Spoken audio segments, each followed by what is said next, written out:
thought of a nickname for Rudy Giuliani while you were like a Trump nickname if he was on the other side. I think you'd call him Sweaty Giuliani, Sweaty Giuliani. right? Sweaty Rudy. That's all I can say. Sweaty Rudy, folks. Sweaty Rudy. So Rudy's very sweaty. dripping down his face, looking disgusting. In this oiled instance, up.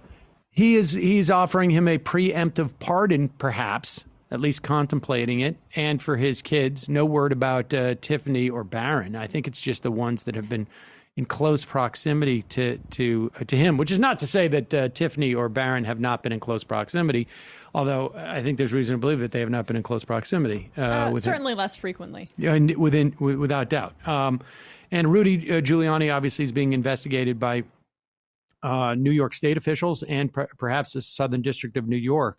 We will get to more of that later. There's a lot of news to talk about, not the least of which Bill Barr announcing yesterday that there is not only has the DOJ found no evidence of any voter fraud, nor has, according to him, the Department of Homeland Security, which, of course, we know that at least one official was fired for coming out and saying at least the area in which he dealt with, cybersecurity, there was no evidence of any type of interference from outside governments. Bill Barr did, however, appoint Dunham, the prosecutor who he had assigned back in 2019. It's sort of amazing when you think about it, how long. In fact, Marcy Wheeler did the numbers.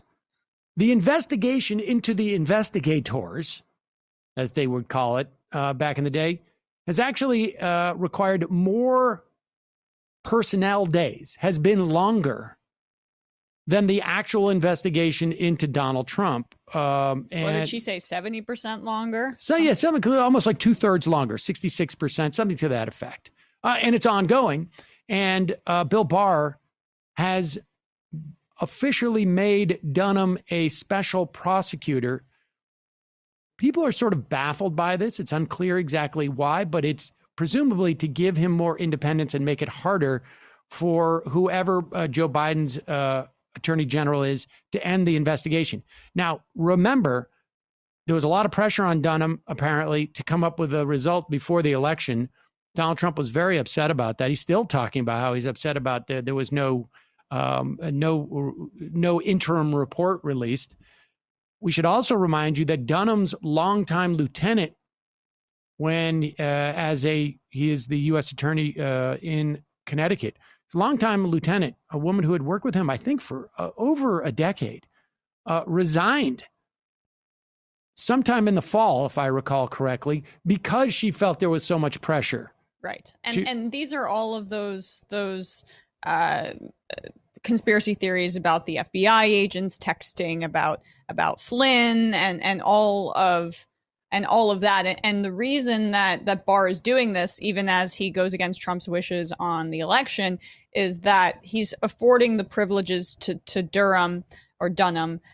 Which one is it? Durham. That, did I say Dunham? Sorry. I don't know. I can't keep track. That basically Robert Mueller had. So you get one special counsel, you get another. I mean, we're going to keep going back and forth on this if it's this politicized going forward. Well, it's being analyzed as a sop to Donald Trump, but I also just think that Bill Barr is a movement conservative. He is a movement Republican, as it were, and anything they can do to obstruct and harm a Biden administration, they will do. This is the era that we're living in.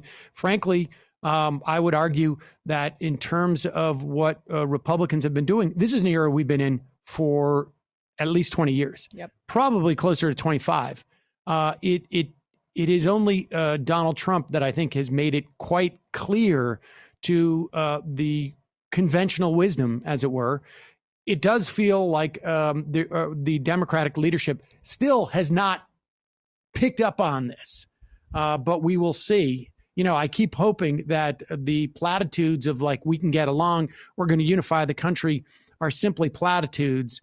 But there, you know, the idea that this is possible with this Republican Party is beyond absurd. It's dangerous. And we have seen its danger.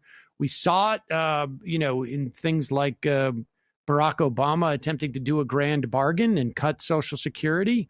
We saw it in the context of Merrick Garland, who was simply a poor pick based upon the politics and the reality of whether Mitch McConnell was going to give any of Obama's nominees a hearing. I mean, we could go on and on and on. We're seeing it now. Right now, McConnell is rejecting this bipartisan stimulus bill, which has the liability shield that he wants, and saying that he's not going to consider it. And it doesn't have stimulus checks. It just has $300 of unemployment as opposed to $600, which the Democrats initially wanting, which people have been getting. So it's already a conservative bill, and he's already rejecting it. Well, yes. I mean, he's just not interested in that at all. And we will talk more in the coming days about what's happening in the House. And the reporting that I'm seeing that Nancy Pelosi may be looking for an actual budget bill as opposed to a continuing resolution. Quickly, a continuing resolution essentially is a punt.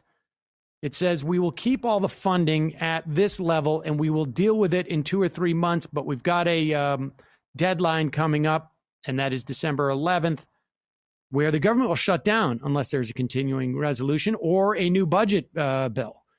And the idea that you would pursue a new budget bill is leaving a lot of people scratching their heads, because a continuing resolution gets you into January, deep into January, where you have an incoming Democratic president and the possibility, maybe unlikely, but the possibility of a democratically controlled Senate. And there may be one bite at the apple to do anything, and that is all going to be done through reconciliation. So if you lock yourself into a budget deal with Mitch McConnell now, while the Republicans have power, it is necessarily going to be less than what you want in terms of your priorities, one that you might be able to pass in January when you have a Democratic Senate.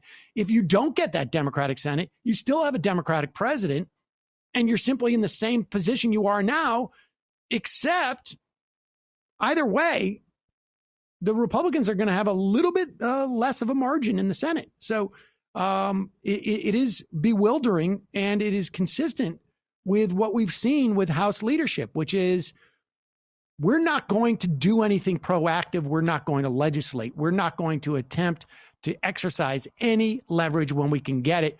Remember, you talked about this bill, this compromise bill by the Gang of Four or Gang of Eight. We haven't quite established who. Gang of attention seekers. Indeed. But they have only $160 billion for states and cities. Go back to April, after the second tranche of the PPP was passed. Nancy Pelosi attacking critics who said, hey, you just gave away all your leverage. How are you going to get money for states and cities? She said, don't worry, we will get it. That was 8 months ago. And we're not getting it. And they need it bad.